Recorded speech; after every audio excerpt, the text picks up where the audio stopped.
जय हिंद फ्रेंड्स, मैं अवध ओझा भारत समाचार चैनल पर एक नए प्रोग्राम के साथ उपस्थित हुआ हूं जिसका नाम है अवधनामा।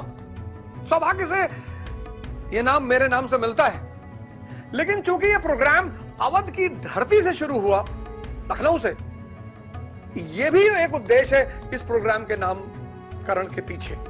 इस प्रोग्राम का उद्देश्य है इतिहास की उपयोगिता, इतिहास का महत्व और इतिहास की रोचकता को समाज के सामने प्रदर्शित करना।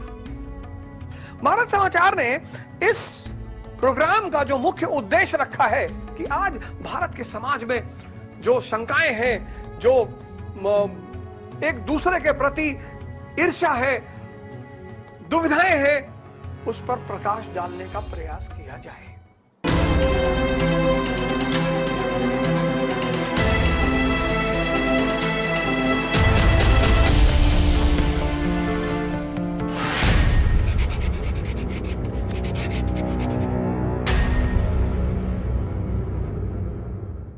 इतिहास की 3 परिभाषाएं विख्यात हैं। पहली परिभाषा, इतिहास अतीत का अध्ययन है। अब लोग ये कहते हैं कि अतीत, मृत्यु का क्या उपयोग? बात बिल्कुल सही है कि जो चीज मृत्यु हो चुकी है उसका क्या उपयोग, लेकिन वहीं पर दूसरी एक परिभाषा इतिहास की है जो उसे बड़ा प्रमुख स्थान देती है, और वो है कि इतिहास एक जीवंत विषय है। History is a living discipline. कितना पैराडॉक्सिकल डेफिनेशन है। इतिहास यानी अतीत का अध्ययन, मृत्यु, मरा हुआ, और इतिहास एक जीवंत विषय है। तीसरी डेफिनेशन जो इसको और ऊंचाइयां प्रदान करती है वो ये है कि history is a understanding of past. History is a dialogue between past and present. अब ये एक तीसरी परिभाषा कि history is a dialogue between past and present to have a good future. इतिहास जो है वो एक डायलॉग है, किसके बीच में? पास्ट और वर्तमान के बीच में। किस लिए? जिससे कि भविष्य को अच्छा किया जा सके। अब इन तीनों परिभाषाओं के परिदृश्य में मैं आपको भारत के इतिहास की कहानी सुनाऊंगा। मैं आपको सोर्स भी बताऊंगा, मैं आपको किताबों के नाम भी बताऊंगा, मैं आपको एक बृहद पृष्ठभूमि दूंगा इतिहास की, एक ऐसी पृष्ठभूमि जिसे सुनकर आपको ऐसा लगेगा कि इस देश का इतिहास कितना विशाल है, इस देश की संस्कृति कितनी महान है, इस देश के योद्धाओं का कितना महत्वपूर्ण स्थान है, इस देश के संतों को क्यों जगत गुरु कहा गया। तो ये कार्यक्रम जो है वो सिर्फ हमारे समस्त देशवासियों के लिए ही नहीं बनाया गया है। इस कार्यक्रम का मुख्य उद्देश्य है कि जो हमारी युवा पीढ़ी है उसको इस देश की गरिमा का पता चल सके। तो सर्वप्रथम मैं इतिहास की उस कड़ी से आपको दर्शन कराऊंगा जिसको लेकर आज समाज में बड़ी शंका है, बड़ा विवाद है, बड़ा ऊहापोह है, और वो है हमारे प्राचीन भारत का इतिहास। प्राचीन भारत का इतिहास एक खजाने का इतिहास है, एक बृहद ज्ञान के भंडार का आकाश है, जहां आपको हड़प्पा सभ्यता के बारे में सूचना मिलेगी।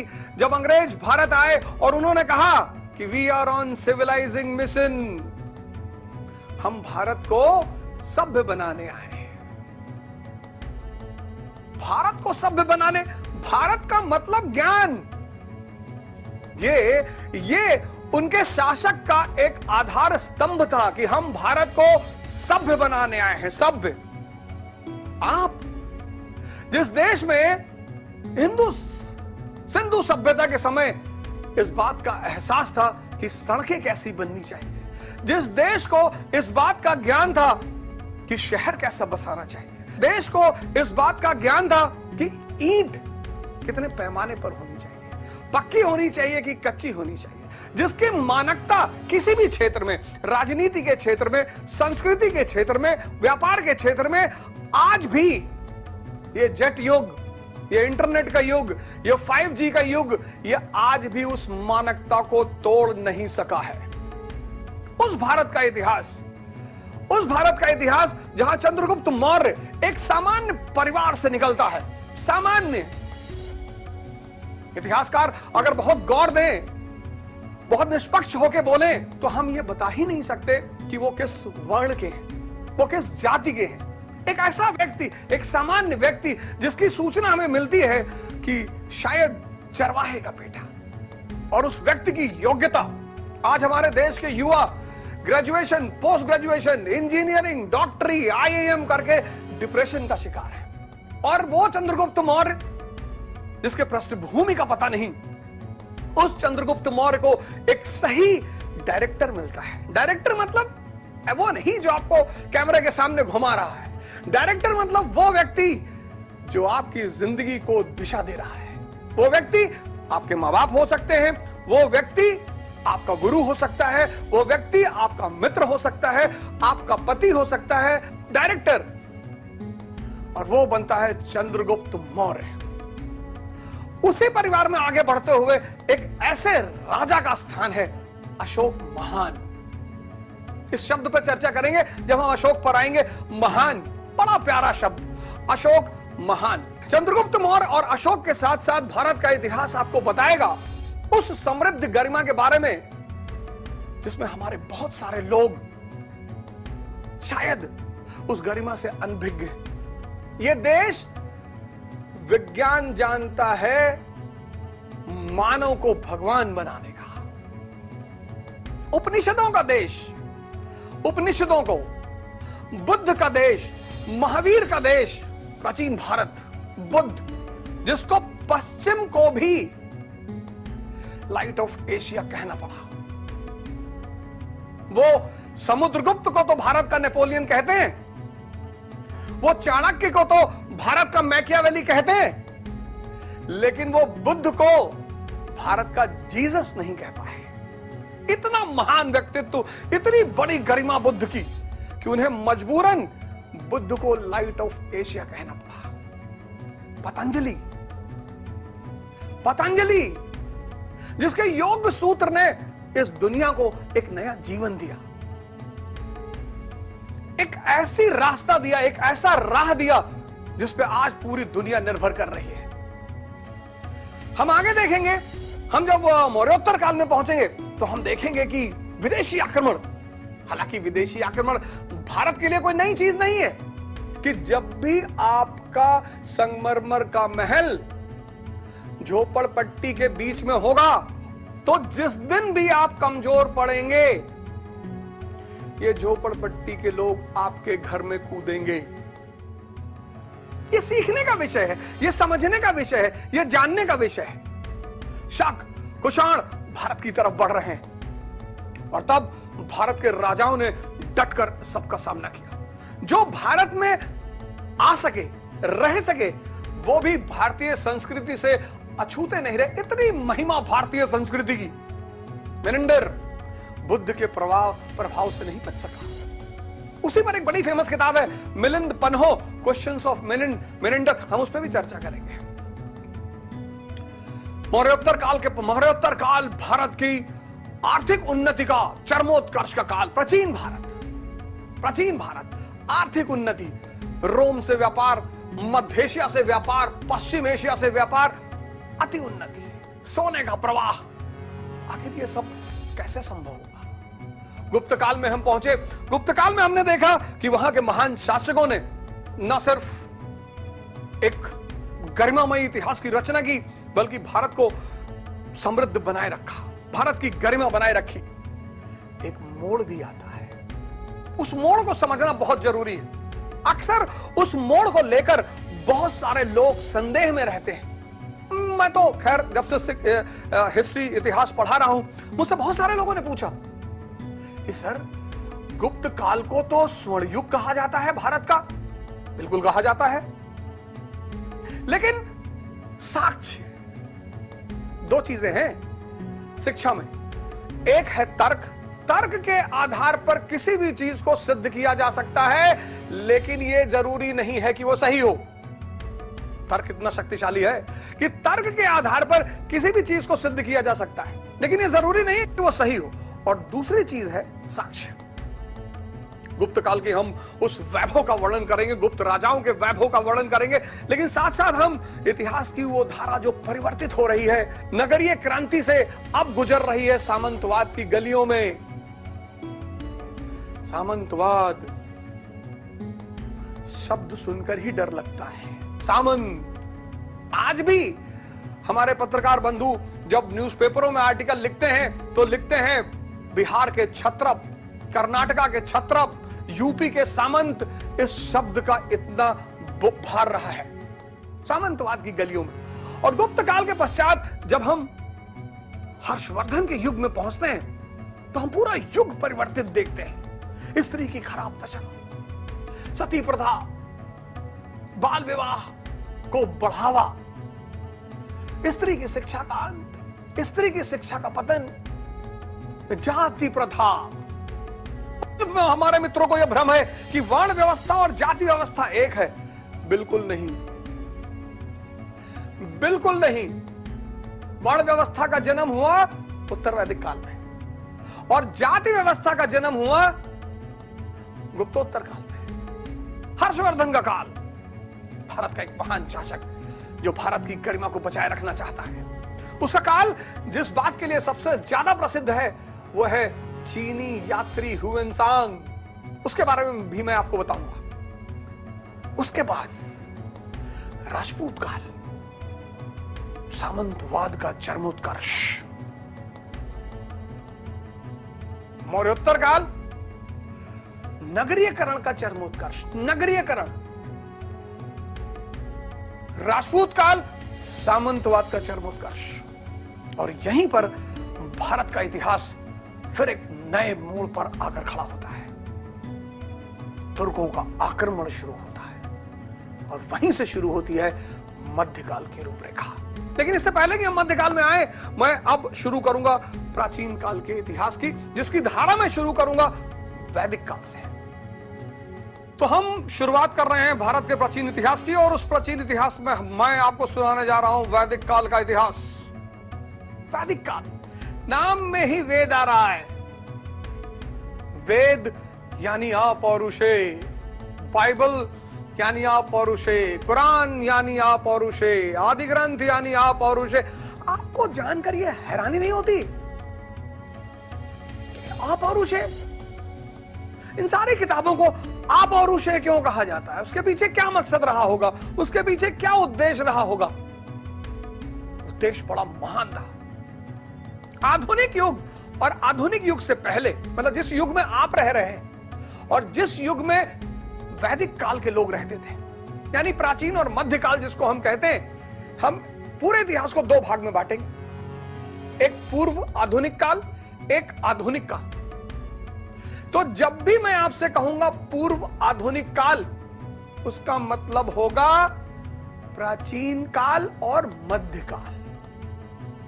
और जब भी मैं आपसे कहूंगा आधुनिक काल, उसका मतलब होगा अभी का युग जो चल रहा है, औद्योगिक क्रांति के बाद का युग। हालांकि बड़े सारे इतिहासकार उसको 1453 से भी मानते हैं, उस पर भी हम चर्चा करें, कोई दिक्कत की बात नहीं है। आप जिस भी बात से मेरे असहमत रहें, जिस भी बात पर आपको हमें कुछ मैसेज भेजना है, आप सभी के मैसेज का स्वागत रहेगा। मैं जो भी आपसे बताऊंगा, मैं तथ्यों के साथ बताऊंगा, मैं आपको सोर्स के साथ बताऊंगा, मैं आपको पुस्तकों के साथ बताऊंगा। इसलिए हमारे जितने भाई बंधु किसी भी चीज की तैयारी कर रहे हैं, किसी भी चीज की प्रिपरेशन कर रहे हैं, ये प्रोग्राम उनके लिए तो विशेषकर इंपॉर्टेंट है। हालांकि भारत के सभी नागरिकों के लिए है और दुनिया भर के लोगों के लिए है कि वो जान सके भारत का गौरव वेद। तो जब भी मैं आपसे कहूंगा पूर्व आधुनिक काल, तो पूर्व आधुनिक काल का मतलब हुआ प्राचीन और मध्यकाल। और जब मैं आपसे कहूं आधुनिक काल, तो आप सोचिएगा औद्योगिक क्रांति के बाद का काल। पूर्व आधुनिक काल में धर्म संविधान की भूमिका अदा करता था। धर्म पर तो विशेष चर्चा, आप चिंता मत करिए, ऐसा नहीं मैं धर्म यहां खत्म कर दे रहा हूं। धर्म के एक एक पहलू की चर्चा, ब्राह्मण धर्म, जैन धर्म, बौद्ध धर्म, सारे धर्मों पर चर्चा होगी इस मंच पर। साक्ष्यों के साथ। तो आधुनिक काल से पूर्व का जो युग था वहां धर्म संविधान था। जैसे आज हमारे पास लिखित संविधान है जिस पे राष्ट्र चल रहा है, ऐसे आधुनिक काल से पूर्व धर्म संविधान था और उस संविधान का काम था समाज का संचालन। अब वो संविधान किसने लिखा है? आप और उसे ईश्वर ने लिखा है, भगवान ने लिखा है, गॉड ने लिखा है, अल्लाह ने लिखा है। तो अब भगवान और अल्लाह और गॉड नीचे तो आएगा नहीं, तो उसका नीचे रिप्रेजेंटेटिव होगा। समझिए, धर्म क्या था आधुनिक काल से पूर्व?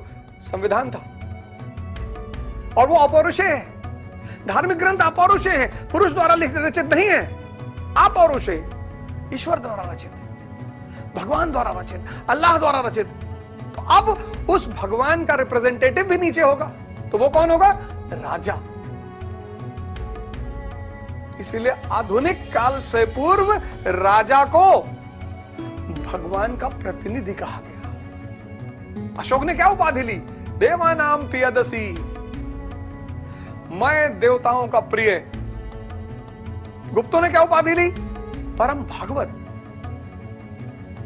फिर जब मध्यकाल शुरू हुआ तो मुसलमान शासकों ने क्या उपाधि ली? जिल्ले इलाही। आज जो हमारा प्रधानमंत्री है, आज जो दुनिया में राजा है, वो जिल्ले इलाही नहीं है, वो जिल्ले जमहूरियत है। अब संविधान कौन लिखा? जनता ने। तो आज का राजा जनता का प्रतिनिधि है, और आधुनिक काल से पूर्व का राजा ईश्वर का प्रतिनिधि। वेद अपौरुष है, ज्ञान के भंडार। महर्षि दयानंद ने आधुनिक काल में कहा वेदों की ओर। इस लाइन पे चर्चा करेंगे। अब वैदिक काल का इतिहास हमारे लिए बहुत महत्वपूर्ण है, बहुत। तो बड़े सारे राज छिपे हुए हैं, बड़े सारे रहस्य छिपे हुए हैं। उन सारे रहस्यों से मैं आपको पर्दा उठाऊंगा। अर्थव्यवस्था। वैदिक काल पढ़ने की सुविधा के हिसाब से दो भागों में विभाजित है। वैदिक काल दो भागों में। पहला भाग ऋग्वैदिक काल, जिसका सोर्स है ऋग्वेद, और दूसरा भाग उत्तर वैदिक काल, जिसका सोर्स है ब्राह्मण ग्रंथ, शतपथ ब्राह्मण, ऐत्रेय ब्राह्मण और यजुर्वेद, सामवेद, अथर्ववेद, उपनिषद। तो वैदिक काल को हम दो भागों में बांटते हैं पढ़ने की सुविधा के अनुसार, ऋग्वैदिक, उत्तर वैदिक। अब वैदिक काल के इतिहास से एक जो सबसे महत्वपूर्ण पहलू जुड़ा हुआ है वह है आर्यों का आगमन। बड़ी चर्चा हुई इस पर, बहुत चर्चा हुई। आर्यों का आगमन। आर्य मतलब श्रेष्ठ, मतलब आर्य शब्द का जो शाब्दिक अर्थ है उसका मतलब है श्रेष्ठ, सुपीरियर। किसमें? आचरण में, शक्ति में, व्यवहार में श्रेष्ठ। मैक्स मूलर, महान विद्वान जिसने इस आर्यन इन्वेजन की थ्योरी को जन्म दिया, इस देश को विभाजित करने के उद्देश्य से, बड़ी गलत मंशा के साथ उस व्यक्ति ने इस थ्योरी का प्रतिपादन किया। हम भारत के लोग भारतीय हैं, हम भारत के लोग भारतीय हैं, हम भारतीय सर्वप्रथम हैं, तभी तो भारत रहेगा, तभी तो भारत चलेगा, तभी तो भारत विकसित होगा। लेकिन 1850 के बाद जब आप मैक्स मूलर की एंट्री देखेंगे, 1850 के बाद, अब 1850 के समय आप 57 की क्रांति देखेंगे। 1857 की क्रांति में आप देखेंगे कि हिंदू मुसलमान की एकता अंग्रेजों की आंख का नासूर बन गया। एकता तो खत्म करनी है ना। किसी को शोषण करना चाहते हो तो उसके परिवार को एक रहने दोगे? तोड़ दोगे, तभी तो शोषण होगा। कांग्रेस का जन्म, फिर जातिगत संस्थाएं, फिर धर्मगत संस्थाएं, उन सब पर खैर मैं आधुनिक काल में आपसे चर्चा करूंगा। वैदिक काल, अर्थव्यवस्था। अर्थव्यवस्था पर मैं आपको एक सूत्र बताता हूं। किसी भी राष्ट्र का जब आप इतिहास पढ़ें, अर्थव्यवस्था पर अपनी पैनी नजर रखें। सिर्फ अर्थव्यवस्था का योगदान नहीं होता, इतिहास के निर्माण में कई चीजों का योगदान होता है, उसमें प्रमुख है अर्थव्यवस्था। अगर आप कहते हैं सिर्फ अर्थव्यवस्था है तो आपको लेफ्ट विंग हिस्टोरियन मान लेंगे। इसलिए इतिहास के निर्माण में सिर्फ अर्थव्यवस्था का योगदान नहीं है, इतिहास के निर्माण में अर्थव्यवस्था का योगदान है। इतिहास के निर्माण में ज्योग्राफी, भूगोल। कश्मीर में आप आइसक्रीम की फैक्ट्री लगाओगे, नहीं चलेगी। अगर आपको कहीं किसी जगह का भूगोल पता है तो आप वहां की संस्कृति समझ सकते हैं, आप वहां की अर्थव्यवस्था समझ सकते हैं, आप वहां पर कैसा इन्वेस्टमेंट करना है यह समझ सकते हैं। अर्थव्यवस्था पहली चर्चा हम करेंगे वैदिक काल की अर्थव्यवस्था। अब ऋग वैदिक काल की जो अर्थव्यवस्था है, ऋग वैदिक काल में आर्यन कहां बसे हुए हैं? पंच नदियों के देश में। सप्त सैंधो, 5 पंजाब की, 2 अफगानिस्तान की। सप्त सैंधो का जो इलाका है वो है ऋग्वैदिक आर्यों का निवास स्थान। देखिए जरूर, खासकर हमारे वो विद्यार्थी भाई जो किसी भी चीज की तैयारी कर रहे हैं, जब भी मैं किसी लोकेशन का वर्णन, आप अपने साथ एटलस लेकर जरूर बैठे, क्योंकि सामने देखकर और फिर कनेक्ट करने की पढ़ाई आपकी विचारधारा, आपके समझने की क्षमता, आपकी सोच सबको विकसित करेगी। एटलस अपने साथ रखिए। तो ऋग्वैदिक आर्यों का जो स्थल है वो सप्त सैंधव का क्षेत्र है। अफगानिस्तान से लेकर पाकिस्तान तक का जो इलाका है वो वाला इलाका है। कबीलाई लोग, ट्राइबल मतलब सहृदयी लोग, प्राकृतिक लोग, पिछड़े नहीं। हमारी बहन द्रौपदी मुर्मू जी आज भारत की राष्ट्रपति हैं। भारत के लिए गौरव की बात है, भारत के प्रजातंत्र की विजय की बात है। वनवासी, ट्राइबल मतलब प्रकृति, जो प्रकृति से जुड़कर रह रहा है वो है वनवासी। हम कहते नहीं जब हम बहुत बोर हो जाते हैं कि भैया हम हरिद्वार जा रहे हैं, भैया ऊटी जा रहे हैं, हम कुर्ग जा रहे हैं। ये शहर जब हमें सोचने पर मजबूर कर देते हैं, निराश कर देते हैं, तो हम सब जंगल की तरफ जाते हैं। मुन्नार, जंगल की तरफ जाते हैं, क्योंकि स्वभावतः हम सब प्रकृति से जुड़ना चाहते हैं। यही तो हमारी मां है। तो ऋग्वैदिक काल की जो अर्थव्यवस्था है, जो लोग हैं वो ट्राइबल हैं। ट्राइब दिखाई पड़ेगी, कबीला, राज्य नहीं है, राज्य नहीं है, कबीला है। कबीला क्यों है, राज्य क्यों नहीं है? आपके मन में सवाल आना चाहिए। आप जिस किताब को जब पढ़ते हैं आप क्वेश्चन मार्क लगाइए कि ट्राइब, कुरु tribe, Turvasu tribe, Krivi tribe, ये कबीले क्यों हैं, ये राज्य क्यों नहीं है? क्वेश्चन मार्क लगाइए। अभी तक आपने एक प्रथा का पालन किया, आप किताब में अंडरलाइन करते थे, छोड़ दीजिए। अंडरलाइन करने से इस बात का एहसास होता है कि मुझे आता है, मैंने पढ़ा है। और प्रश्न चिन्ह लगाने से इस बात का एहसास होता है कि मुझे पता करना है, दिमाग को खोलना है, दिमाग को जिंदा करना है। तो हमारे भाई बहन जो तैयारी कर रहे हैं, जो पढ़ाई कर रहे हैं, जो शिक्षा के क्षेत्र में है, वो प्रश्न चिन्ह लगाना सीखें कि ऋग्वैदिक काल में कबीला क्यों? कबीला आगे बताता हूं क्यों कबीला, समाज में चर्चा करूंगा क्यों कबीला।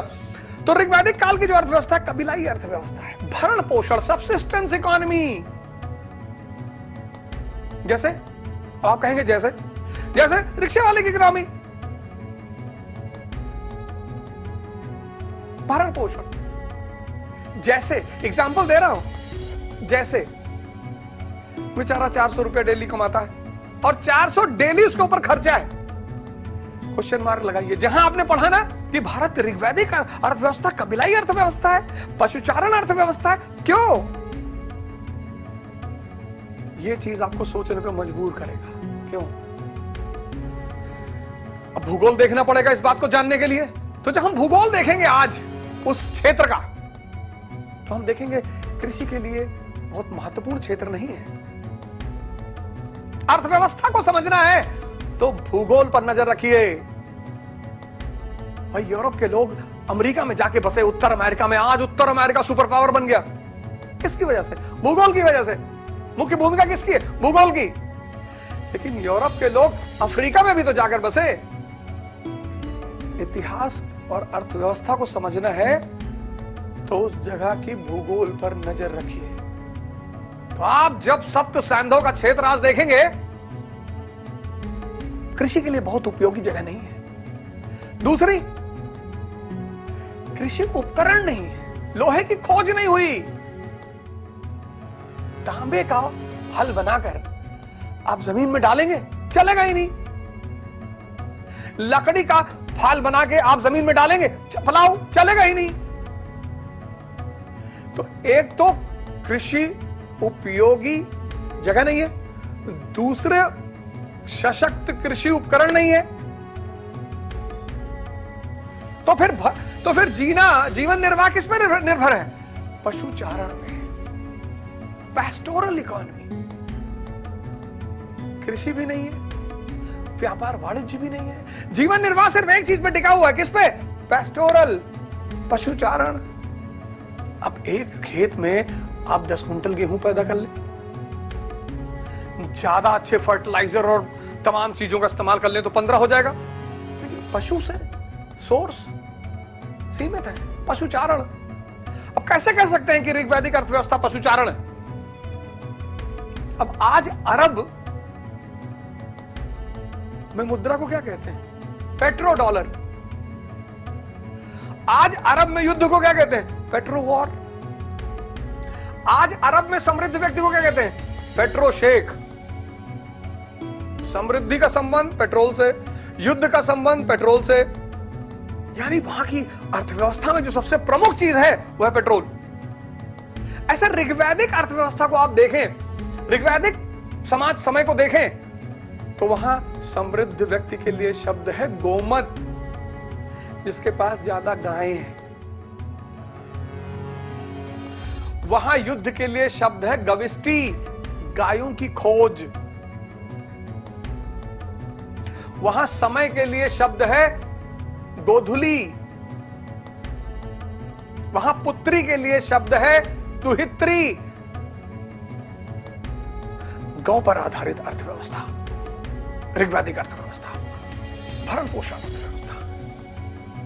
लेकिन 1000 ईसा पूर्व, बीसी, आप में से बहुत सारे लोग सोचते हैं यार ये एडी और बीसी क्या है यार, और पढ़ते हैं और निकल जाते हैं।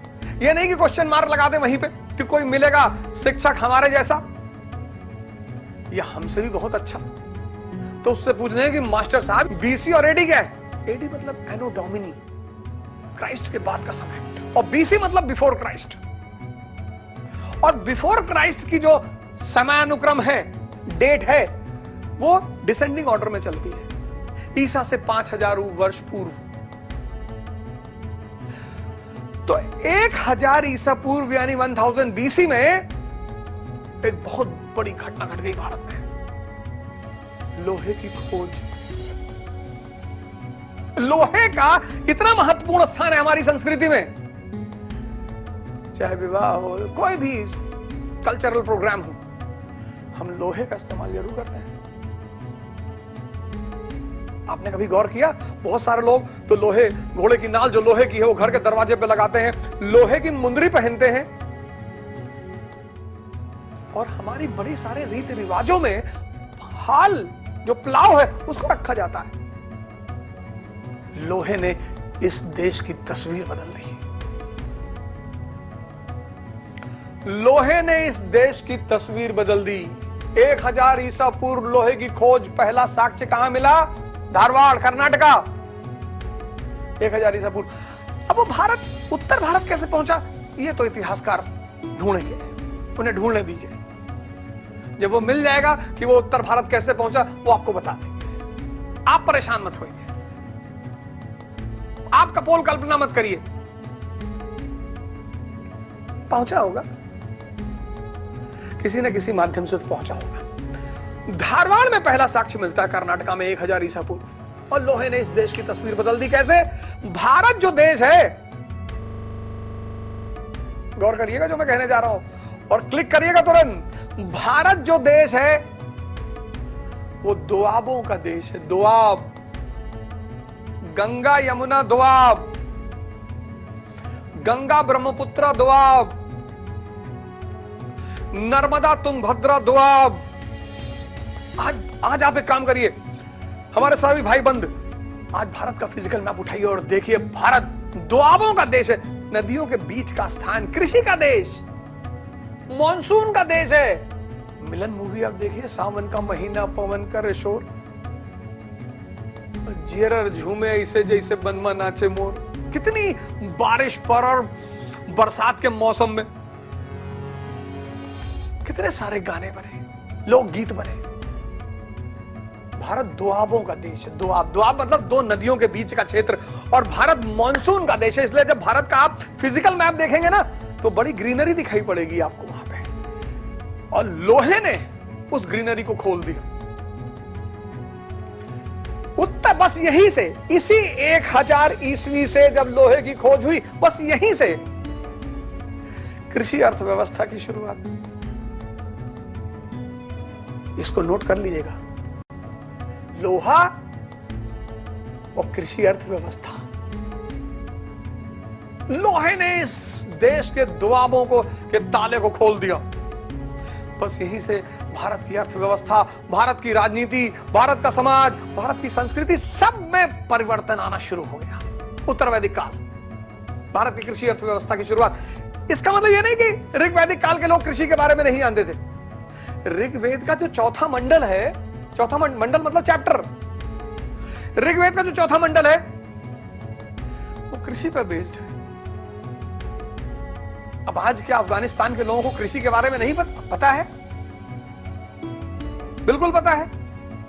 अफीम की खेती होती है, कृषि के बारे में पता है। लेकिन अफगानिस्तान कृषि अर्थव्यवस्था का देश नहीं है। अफगानिस्तान के लोगों को एग्रीकल्चर के बारे में पता है, बट एग्रीकल्चरल इकोनॉमी एब्सेंट है। समझिएगा इस बात को। ऐसे ऋग्वैदिक काल के लोगों को कृषि के बारे में पता है, एग्रीकल्चर के बारे में पता है, लेकिन एग्रीकल्चरल इकोनॉमी नहीं है। और प्राइमरी सेक्टर के ऊपर खड़ा होता है सेकेंडरी सेक्टर। बेस में क्या है? एग्रीकल्चर। बेस के ऊपर क्या है? बिल्डिंग, इंडस्ट्री, और इस बिल्डिंग की ब्यूटी क्या है? Service sector. ऐसे ही तो पढ़ेंगे मित्र भारत की कृषि अर्थव्यवस्था की शुरुआत, बिगिनिंग ऑफ एग्रीकल्चरल इकोनॉमी। इसलिए हम यहीं से 1000 BC से एक नए युग की शुरुआत मानते हैं, उत्तर वैदिक काल, एग्रीकल्चरल इकोनॉमी। साक्ष्य, एविडेंस, शतपथ ब्राह्मण में प्लाव रिचुअल, प्लाव, हल रिचुअल, हल कर्म कांड की सूचना। Shatapatha Brahmana, plough ritual. जब किसी की कीमत बढ़ती है तो उसकी पूजा होती है। शतपथ ब्राह्मण में भूमि दान का उल्लेख। जब किसी की कीमत बढ़ती है तो उसका दान दिया जाता है। वैदिक काल का पहला परिदृश्य कबीलाई अर्थव्यवस्था से कृषि अर्थव्यवस्था की तरफ अग्रसर। अब अर्थव्यवस्था, लोहे की खोज हुई, लोहे ने कृषि अर्थव्यवस्था का ताला खोला। जब कृषि अर्थव्यवस्था का ताला खोला तो अब ये जो ऋग्वैदिक काल के लोग हैं ये किधर की तरफ प्रस्थान करेंगे? एग्रीकल्चर के क्षेत्र की तरफ प्रस्थान करेंगे, उत्तर भारत में और आगे बढ़ेंगे। अब इस बदली हुई अर्थव्यवस्था ने राजनीति का रूप तुरंत बदल दिया। अब देखिए राजनीति और अर्थव्यवस्था का संबंध। इस बदली हुई अर्थव्यवस्था ने राजनीति के रूप को तुरंत बदल दिया। चीन की अर्थव्यवस्था और चीन की राजनीति, अमेरिका की अर्थव्यवस्था और अमेरिका की राजनीति, अफगानिस्तान की अर्थव्यवस्था और अफगानिस्तान की राजनीति। आप 3 एग्जांपल अपने सामने रखिए। फिर आप देखिए कि अर्थव्यवस्था और राजनीति का कितना अंतः संबंध है। आज की डेट में अफगानिस्तान में स्टैंडिंग आर्मी रखना, स्थायी सेना रखना संभव है? नहीं। एक बड़ा प्रशासनिक रूप रखना संभव है? नहीं। अर्थव्यवस्था ही नहीं है, खाने को नहीं है, सेना कहां रखेंगे? History is a dialogue between past and present. अर्थव्यवस्था और राजनीति का अंतः संबंध। यूनाइटेड स्टेट्स ऑफ अमेरिका देखिए, एक शक्तिशाली सेना, एक शक्तिशाली प्रशासन, बड़ा प्रशासन, शक्तिशाली प्रशासन, एक जबरदस्त सिटी एडमिनिस्ट्रेशन। कौन है पीछे? अर्थव्यवस्था। तो वैदिक काल की जो अर्थव्यवस्था का परिवर्तन हुआ, उस अर्थव्यवस्था के परिवर्तन ने राजनीति को भी परिवर्तित किया। तो अब हम आते हैं अर्थव्यवस्था से राजनीति पर। अब राजनीति वैदिक राजनीति कबीलाई, कबीले हैं, कुरु कबीला, पुरु कबीला, तुर्वसु कबीला, क्रीवी कबीला, कबीले हैं। आप कहेंगे साहब कबीले, राज्य क्यों नहीं है? हाँ, अगर आपने ये सवाल वहां टीवी पर बैठकर किया कि साहब कबीले क्यों हैं, राज्य क्यों नहीं है, इसका मतलब आपके सोचने की क्षमता बड़ी प्रखर है। शिक्षा का काम क्या है? शिक्षा का काम है सोचने पर मजबूर करना। शिक्षा का काम तोता बनाना नहीं है, शिक्षा का काम है सोचने पर मजबूर करना। शिक्षा का काम है दिमाग को जिंदा करना, और एक जिंदा दिमाग एक महान डॉक्टर बनेगा, एक जिंदा दिमाग एक महान इंजीनियर बनेगा, एक जिंदा दिमाग एक अच्छा जर्नलिस्ट बनेगा, एक जिंदा दिमाग एक अच्छा बिजनेसमैन बनेगा, एक जिंदा दिमाग महान संत भी तो बन सकता है, सदगुरु। एक जिंदा दिमाग कुछ भी महान बनेगा। शिक्षा का काम नौकर पैदा करना नहीं है कि भैया भैया पढ़ लो भैया तुम्हारी नौकरी लग जाएगी, फिर भैया तुम्हारी शादी हो जाएगी। हिंदुस्तान में शिक्षा का दो ही काम है। इसीलिए तो आज ये देश, हमारे देश के युवा परेशान है, इसीलिए तो आज हमारा देश का समाज परेशान है। बचपन से मैं तो बड़ा सौभाग्यशाली रहा कि हमारे घर में हमारे पिताजी ने ऐसा कभी नहीं कहा, लेकिन मैंने देखा अन्य परिवारों में कि पढ़ लो भैया, पढ़ के भैया नौकरी लगाओ, किसी तरह भैया नौकरी लग जाए भैया। अच्छा चलो नौकरी लग गई, फिर भैया शादी हो जाएगी भैया। जैसा लगता है जीवन में दो ही काम है। हिंदुस्तान में आखिर महान पैदा होने कम क्यों हो गए? वो प्राचीन भारत का इतिहास, महानतम लोगों का इतिहास, और आज के भारत का इतिहास इंजीनियरों का इतिहास, सिर्फ डॉक्टरों का, सिर्फ सिविल सर्वेंटों का। क्योंकि प्राचीन भारत में शिक्षा का उद्देश्य था दिमाग को जिंदा करना। तो मैंने आपसे कहा ना, आप क्वेश्चन मार लाए कि कबीला क्यों, राज्य क्यों नहीं? क्योंकि राज्य की स्थापना के लिए अपरिहार्य चीज है, नेसेसरी। राज्य की स्थापना के लिए अपरिहार्य चीज है टैक्सेशन सिस्टम। बिना कर प्रणाली के राज्य नहीं हो सकता, हो ही नहीं सकता, संभव ही नहीं है, कोई चांस ही नहीं है। आप कहेंगे क्यों? आत्मा है, शरीर से आत्मा निकल जाए शरीर बचेगी। टैक्सेशन व्यवस्था जो है वो राज्य की आत्मा है, भरण पोषण अर्थव्यवस्था। आप कहेंगे साहब तो ये टैक्सेशन सिस्टम क्यों नहीं है साहब? भरण पोषण अर्थव्यवस्था, सबसिस्टेंस इकोनॉमी। खाने को नहीं है, तुम टैक्स लोगे भैया। अब देखो अर्थव्यवस्था और राजनीति कैसे जुड़कर समझ में आ रही है। भरण पोषण, सबसिस्टेंस इकोनॉमी, खाने को नहीं है, टैक्स कहां से दोगे? तो टैक्सेशन सिस्टम क्या है? राज्य की आत्मा है। और ऋग्वैदिक काल में सबसिस्टेंस इकोनॉमी है, टैक्स नहीं कलेक्ट कर सकते तो राज्य नहीं है, तो कबीले हैं। टैक्स नहीं है तो स्थायी सेना नहीं है, सैलरी कहां से दोगे?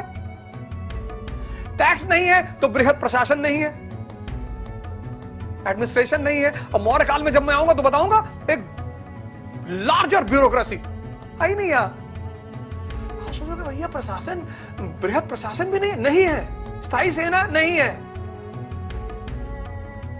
और राजा वन अमंग इक्वल, जमीन पे बैठता है, दरी पर। राजा अपनी प्रजा पर ही निर्भर है, तो समान है। राजा का चयन होता है, कौन करती है? समिति करती है। तो फिर ऋग्वैदिक काल का प्रशासन कैसे चलता था? टैक्सेशन सिस्टम नहीं है, स्थायी सेना नहीं है और बृहद प्रशासन नहीं, तो ऋग्वैदिक काल का शासन कैसे चलता था? समितियों से, कबीलाई समितियों से, ट्राइबल असेंबलीज। कौन कौन सी असेंबली? सभा, समिति, विदत, गण। राजा युद्ध किसके बल पे करता था? ग्राम के बल पर। ग्राम, गांव थे ही नहीं, तो ग्राम मतलब युद्ध की टोली। तभी तो 2 ग्राम जब लड़ते थे तो उनको कहते थे संग्राम।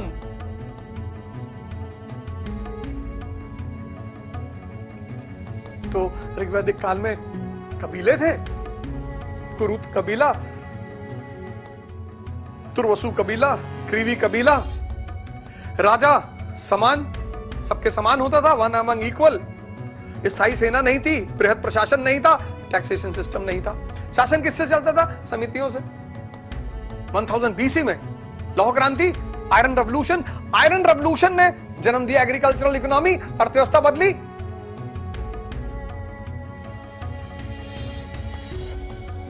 अर्थव्यवस्था बदली। अब जब अर्थव्यवस्था बदली तो राज्य भी तो बदलेगा। अब लोग स्थिर भी तो होंगे कृषि करने के लिए। तो आप उत्तर वैदिक काल में देखोगे कि जन बन गया जनपद। इस स्टेट सिस्टम का जन्म, राज्य का जन्म। आप कहेंगे कौन सा राज्य? किस राज्य की बात कर रहे हो? मैं कहूंगा कुरुक्षेत्र। जहां कुरु कबीले के लोग बसे उसे कहा गया कुरुक्षेत्र। पंचाल, जहां 5 कबीले मिलकर बसे उस एरिया को कहा गया पंचाल।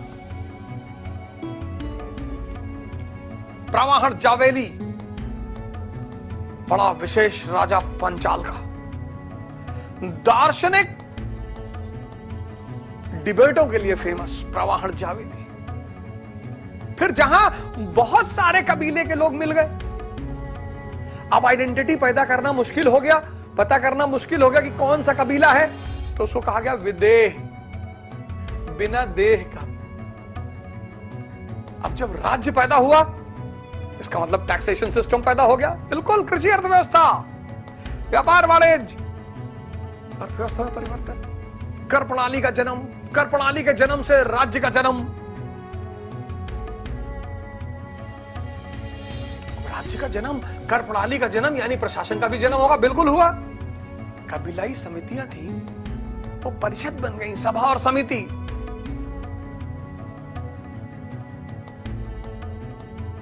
ब्यूरोक्रेसी का आदिम रूप पैदा हुआ, प्रिमिटिव फॉर्म, प्रिमिटिव 12 रत्नन्स,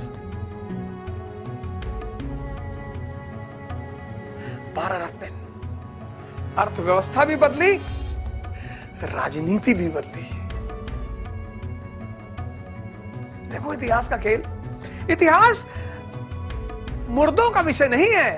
हमारे यहां तो लोग मजाक करते हैं, अरे भैया तुम तो मुर्दों का विषय पढ़ा। मुर्दे? मैंने इस कार्यक्रम की शुरुआत 3 परिभाषाओं से की, और तीनों परिभाषाओं को एक ट्रायंगल में लिखकर और जोड़ के पढ़िएगा। इतिहास यानी अतीत का अध्ययन। इतिहास जीवांत विषय। इतिहास मतलब भूत को समझकर भविष्य वर्तमान को सुधारना, जिससे कि भविष्य महान हो सके। तभी आपको इतिहास पढ़ने का मजा आएगा, तभी आपके लिए इतिहास गुरु बन जाएगा, तभी आपके लिए इतिहास मार्गदर्शक बन जाएगा। तो आज के प्रोग्राम में बस इतना ही, और फिर हमारी मुलाकात आपसे अगले संडे को होगी ठीक 12 बजे। जय हिंद।